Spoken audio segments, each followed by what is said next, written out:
Hello students, welcome to AS education. आप इस channel को फॉलो कर सकते हैं इंडियन प्लेटफॉर्म्स पे। और ऑफलाइन के लिए रजिस्टर अगर आपको करना है तो आप इंदौर सुखलिया में इस नंबर पे कांटेक्ट कर सकते हैं और न्यू सेशन के लिए रजिस्टर कर सकते हैं। चलिए, आज का हमारा जो लेक्चर है वो है क्वेश्चन नंबर 32, जो कि एप्लीकेशंस ऑफ ट्रिग्नोमेट्री में से आया है। मैथ्स स्टैंडर्ड जो क्वेश्चन पेपर रहा है 2024 का, उसमें पूछा गया क्वेश्चन नंबर 32 जो क्वेश्चन है वो हम आज सॉल्व करेंगे। चलिए, ये क्वेश्चन है हमारे सामने। देखिए, पहले तो मैं आपको ये बता दूं कि एप्लीकेशंस ऑफ ट्रिग्नोमेट्री करने के लिए या उस क्वेश्चन को सॉल्व करने के लिए हमको पहले ट्रिग्नोमेट्री के कुछ बेसिक चीज़ें पता होनी चाहिए। जैसे कि ट्रिग्नोमेट्रिक रेशोज क्या होते हैं। 6 प्रकार के ट्रिग्नोमेट्रिक रेशोज होते हैं: साइन, कॉस, टेन, कॉसेक, सेक और कॉट, है ना। तो हमको नॉर्मली इन जनरल बहुत सारे क्वेश्चंस जो रहते हैं एप्लीकेशंस ऑफ ट्रिग्नोमेट्री के, उसमें मेनली हमको कॉस और टेन और साइन के जो रहता है उपयोग वो ज़्यादा रहता है। और मैक्सिमम टाइम हमको टेन टेन थीटा जो है वो लगाना पड़ता है। तो आप अगर उसके बारे में ज़्यादा कुछ नहीं जानते हैं तो ड्यूरिंग क्वेश्चंस, इस क्वेश्चन के दौरान मैं आपको टेन थीटा के बारे में बताऊंगा, साइन थीटा के बारे में बताऊंगा। तो उसको अप्लाई कैसे करना है वो भी हम लोग देखेंगे। चलिए, क्वेश्चन स्टार्ट करते हैं बिना देर किए। देखिए, क्वेश्चन था two pillars of equal lengths. दो पिलर्स हैं, पोल हो सकते हैं, दो पिलर्स हैं, stand on either side of a road which is 100 metres wide. एक रोड के दोनों तरफ दो पिलर्स खड़े हुए हैं और दोनों पिलर्स इक्वल लेंथ के हैं।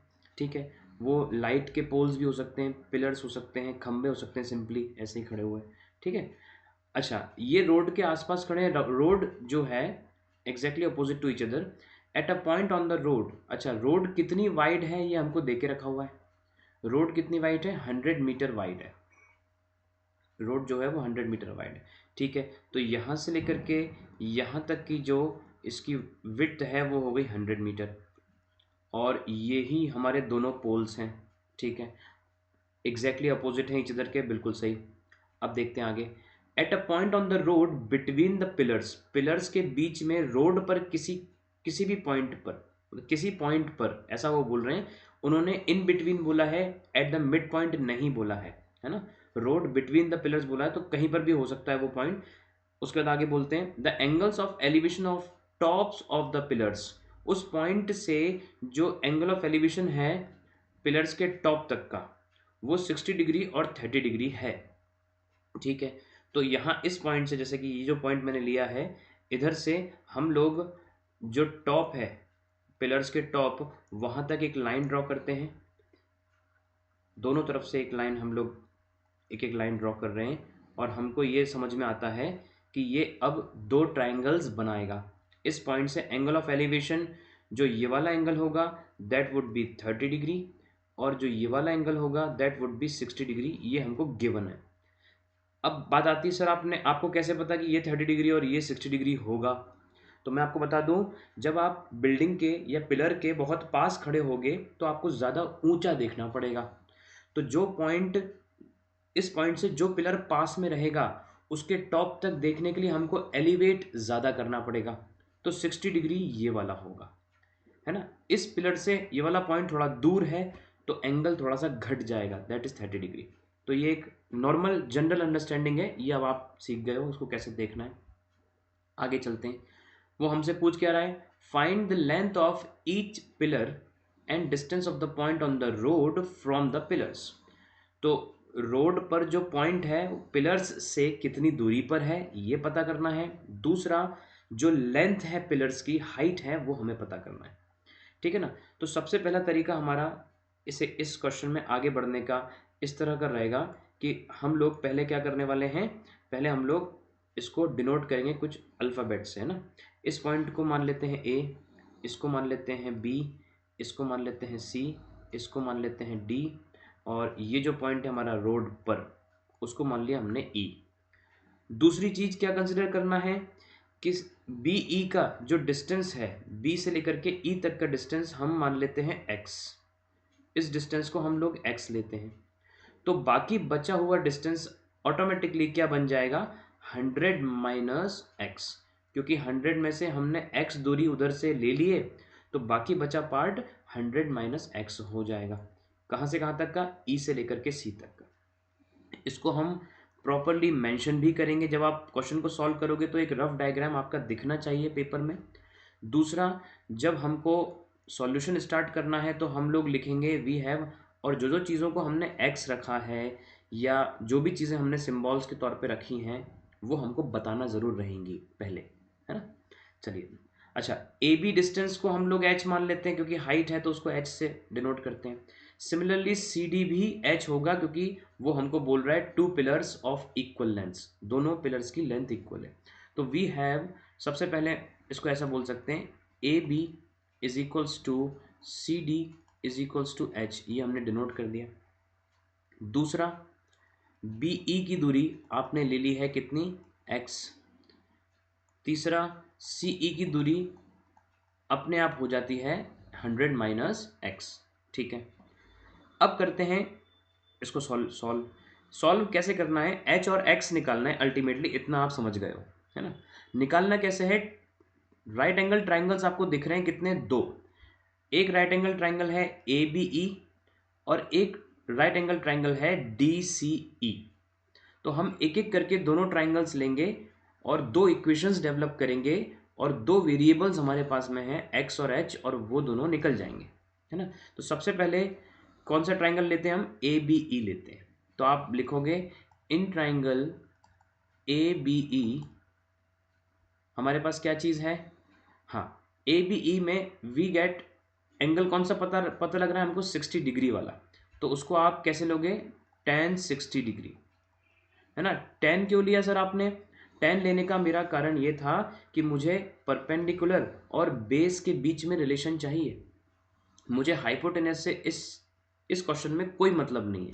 मुझे हाइट निकालनी है, एक्स निकालना है, तो मुझे बेस और परपेंडिकुलर में रिलेशन चाहिए। तो tan क्या होता है, P अपॉन बी, है ना। tan क्या होता है, P अपॉन बी। अच्छा, परपेंडिकुलर कितना है यहाँ पर, h के बराबर, बेस कितना है, x के बराबर, जो कि BE की लेंथ है ना, AB अपॉन में BE, ठीक है। tan 60 आप ट्रिग्नोमेट्रिक रिलेशन से जो फॉर्मूले होते हैं वैल्यूज़ वाले, उनसे बता सकते हो कि tan 60 होता है √3 के बराबर। √3 is equals to h by x. तो यहाँ से हम एक रिलेशन डेवलप कर लेते हैं, कैसा, √3x is equals to h। इस रिलेशन के आगे हम नहीं बढ़ सकते अभी क्योंकि ये सिंपलेस्ट फॉर्म में आ गया है, इसको बोल देते हैं इक्वेशन नंबर 1। अब आप दूसरा ट्राइंगल उठाओगे, नाउ इन ट्राइंगल कौन सा, DCE ट्राइंगल को हमने उठाया, ठीक है साहब। अब DCE में अगेन हमको परपेंडिकुलर और बेस में ही जो है रिलेशंस को देखना है, तो अगेन tan लेंगे, लेकिन इस बार जो एंगल है हमारे पास वो कौन सा है, 30 डिग्री, बिल्कुल सही। tan 30 will be equal to perpendicular upon base. अच्छा, बेस x है कि 100 माइनस एक्स है, इस बार 100 माइनस एक्स आ जाएगा, बिल्कुल सही।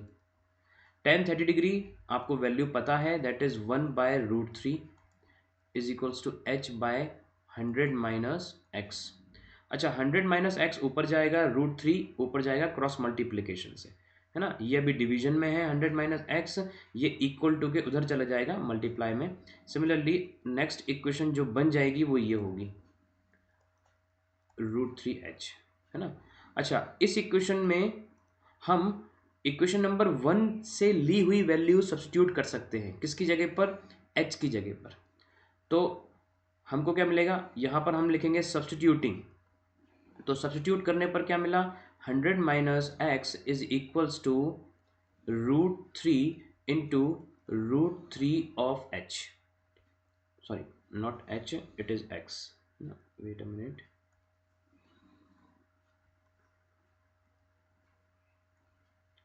यहाँ तक आप समझ गए होंगे। हमने कुछ नहीं किया, हमने h की वैल्यू को इक्वेशन नंबर 1 से सब्स्टिट्यूट कर दिया, और अब इसको फर्दर सॉल्व करते हैं। देखिए जरा, 100 minus x is equal to √3 into √3 कितना होता है 3x। अब थोड़ा इजी बनता दिखाई दे रहा है इक्वेशन, x का माइनस साइन इधर है, इक्वल टू के इधर आ जाएगा वो, तो दैट वुड बी प्लस, तो ये हो जाएगा 3x प्लस x, तो 100 इज इक्वल्स टू 4x। आप में से काफ़ियों ने ऑलरेडी आंसर निकाल लिया होगा। 4 मल्टीप्लाई में है तो वो डिवीजन में चला जाएगा, 100/4 इज इक्वल्स टू x, तो x की वैल्यू हमारे पास आ जाती है 25। जब 4 डिवाइड करता है 100 को तो वो 25 टाइम्स डिवाइड करता है। अच्छा 25 क्या आया, ये यूनिट जरूर लिखनी ज़रूरी है। यूनिट अगर आप नहीं लिखेंगे तो वहाँ स्टेप मार्किंग है और स्टेप्स आपके डेफिनेटली नंबर कटेंगे। तो हमको क्या करना है, यहाँ पे हमें यूनिट ज़रूर लिखनी है। तो इट्स इन मीटर, तो ये 25 मीटर हमारा x वैल्यू आता है। मतलब फर्स्ट पिलर से पॉइंट तक की दूरी, जो रोड पे पॉइंट है उस तक की दूरी 25 मीटर आ गया। अच्छा सर अभी तो हमारा पूरा आंसर निकला नहीं है, अभी उन्होंने हाइट ऑफ द पोल्स भी पता करने को बोला है। तो एक दूरी तो आ गई 25 मीटर, दूसरी दूरी क्या होती है 100 माइनस x, है ना, तो दूसरी दूरी हो जाएगी 100 minus 25, that is nothing but 75 metres. तो ये हो गया दूसरा डिस्टेंस, दूसरे पिलर से पॉइंट तक का डिस्टेंस। अब बात करते हैं h की, तो हम 25 किस में सब्स्टिट्यूट करेंगे, जो हमने इक्वेशन नंबर 1 बना के रखी हुई है उसमें सब्स्टिट्यूट कर देते हैं। तो h is equals to √3 into x की दूरी कितनी है 25, तो h इज इक्वल्स टू √3 की वैल्यू, ध्यान से देखिए क्वेश्चन में आपको बोला हुआ है कि √3 की वैल्यू लो, तो √3 तक छोड़ के नहीं आना है। अगर उन्होंने वैल्यू दे के रखी है तो you have to use it, आप उसको यूज़ करें। तो 1.732 इंटू 25, यहाँ पर इसको सॉल्व करेंगे हम लोग। आप रफ कॉलम में इसको सॉल्व करके फाइनल आंसर ला सकते हैं, सिंपल मल्टीप्लिकेशन है, and that answer would be h is equals to 43.3 metres. ये हमारे पास हाइट ऑफ द पिलर्स आती हैं। ये पहले पिलर से दूरी है 25 मीटर और 100 माइनस x दूसरे पिलर से दूरी है। आई होप कि ये क्वेश्चन आपको बहुत अच्छे से समझ में आया है। इस क्वेश्चन को फिर से मैं बोल रहा हूँ कि इसको करने के पहले थोड़ा सा ट्रिग्नोमेट्री का हमको बेसिक्स पता हो, टेन थीटा क्या होता है। टेन थीटा अगर आपको पता है क्या होता है तो आप राइट एंगल ट्रायंगल में उसको कैसे पुट करते हैं वो सीख गए हैं, और एप्लीकेशंस कैसे आते हैं वो सीख गए।